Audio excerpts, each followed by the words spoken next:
Tell me if this sounds like you. You're doing everything right, you're working hard, keeping up with loved ones, saying yes, and yet you're still going to bed feeling like it's never enough. And not because you failed at what you did, but because no matter what you do, you feel like you're never enough. Because literally, same. I spent all of my 20s chasing someone else's approval because I was a people-pleasing perfectionist who was constantly comparing myself to other people. And altogether, that just made a perfect cocktail for me to constantly be sitting in this scarcity mindset. But what even is a scarcity mindset? Brené Brown is a researcher, and she says that our society's default is to basically be in this never enough loop. She says in her book, Daring Greatly, scarcity thrives in a culture where everyone is hyper aware of lack. Everything from safety and love to money and resources feels restricted or lacking. We spend inordinate amounts of time calculating how much we have, want, and don't have, and how much everyone else has, needs, and wants. So if you're in that scarcity mindset, you're constantly thinking about how everything from time, money, love, whatever, all these resources, they're finite, and we are all in a zero-sum game, fighting for our piece of the pie because there's just not enough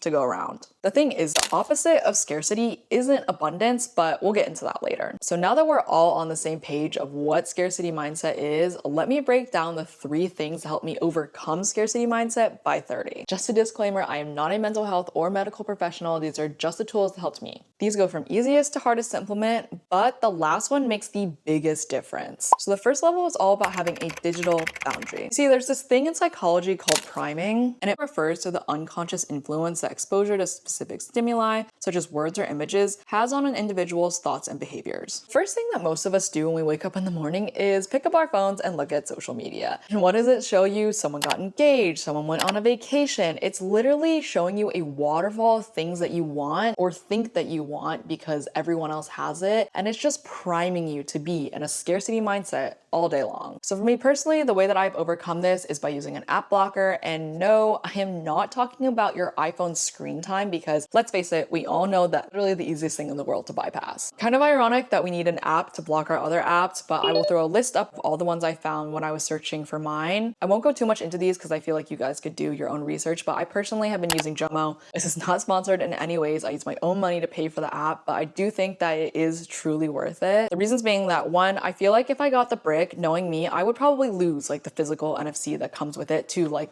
unbrick my phone so I could use certain apps. And the other thing is that I just felt like Jomo was more in my budget. But I honestly think that Jomo has been transformative with how I spend my mornings because I used to wake up and just scroll through Instagram and just get sucked into this endless thought about, okay, why doesn't my life look like this? Oh, their life looks great. And like, you have to remember that social media is the highlight reel, right? People only want you to see what's great. And then just for the rest of the day, I just kept thinking, wow, I'm not enough. I don't have enough. I'm not doing enough. But now I think I have it set so that my Jomo won't even like unlock social media until 10 a.m. at the earliest. Which now that I think about it, it's basically me at 30 years old, parental controlling myself. But I honestly think it's worth it because now I'll go all the way until lunchtime or maybe when someone sends me a DM in the afternoon and think, oh, I should check Instagram. And the reason why this is level 1 and it's the easiest because I set it and I forget it and my phone just does it for me. But now that leads us into level 2, which is emotional distance. In my early and mid 20s, I was constantly thinking and saying out loud, I'm anxious, I'm sad. And it just would get to the point where I was crashing out so deeply that I was basically my emotions. Like I was sadness. What was happening during all of these crash outs, my amygdala, aka the emotional control center of your brain, had control of my entire brain. And so my fear, my anxiety, and my sadness, they were just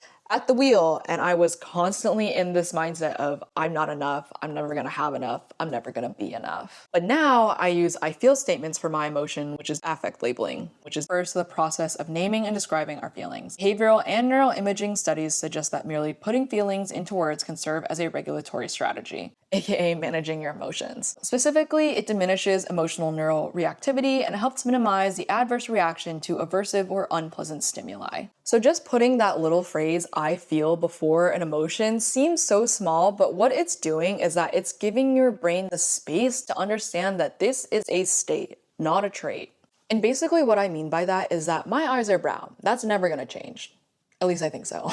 But being happy, sad, anxious, that's literally gonna change minute by minute. So before I would always think, I'm anxious, I'm never enough. But now when I have those feelings, I try to think to myself, I feel anxious, I feel like I'm never enough. This gives my brain the tiniest bit of space to recognize that this is a state and not a forever trait. And I put this at level 2 because you are gonna have to start reminding yourself, I feel anxious, I feel sad. And that does take a little bit of effort versus something on your phone just automatically blocking Instagram for you first thing in the morning. Which leads us into level 3. And I honestly think that this one is the most amount of work because it requires a lot of effort, but it truly does make a difference in overcoming scarcity mindset. Like, it's very easy to focus on what you don't have. Even if you've done level 1 and you have an app blocker, just walking down the street, you're still gonna be comparing yourself to people and thinking about what you don't have. But I will say, if you take those I feel statements from level 2 and pair it with the reframing and level 3, you are going to challenge that scarcity mindset even more. Okay, so what do we mean by reframing? Basically, we're talking about cognitive reframing or cognitive behavioral therapy. According to the Mayo Clinic, looking at the relationship between your thoughts, feelings, and behaviors helps you view challenging situations more clearly and respond to them in a more effective way. One concrete way that a therapist helped me figure this out was through a thought record. Basically, it breaks down into what's the situation, what's the thought, what am I feeling, what's an alternative thought. So let's walk through an example. When I was in my early 20s, I got promoted to a new position and then had to lead a client call with a coworker that was like 1 year more senior than me. Overall, the call went really well and we did get a lot of positive feedback, but it was directed towards my coworker. My first thought after all of that was, I didn't lead this call well and my team knows it. As a result, I felt guilty, like an imposter, and that I was not good enough at my job. An alternative thought was I was given the highest ranking in my peer group the year before, I was new to this position, and I could see this as a learning opportunity. And as great as that alternative thought sounds, it's easier said than done. Our brains are literally hardwired to pick the path of least resistance. Like, think about when you want to break a habit, right? Like, it requires so much effort because your brain is just on autopilot. It's the same thing with cognitive reframing. It took me years for this to become second nature. And basically, it breaks down into 2 parts. The first part is awareness. And this is honestly so hard to do when you're in a scarcity mindset. So if you can do this part, like if you can achieve awareness, we're like halfway there. And then the second part is actually writing out this thought record. So for me, whether it was on a sticky note or a note in my iPhone, I would just pull something up and write down the situation, the thought I was having, the feeling I was having, and an alternative thought. Sometimes though, I would honestly stall on the alternative thought, like my brain would short circuit and think, we are just not enough. That is the reality. So that's why I do think it is helpful to get a second opinion, whether that's in therapy or just from someone else, to give yourself like a different perspective. Overall, I think it is very hard to not by default be in a scarcity mindset. Going back to Brené Brown, she says, we live in a culture of never enough, never good enough, skinny enough, popular enough, never enough Twitter followers.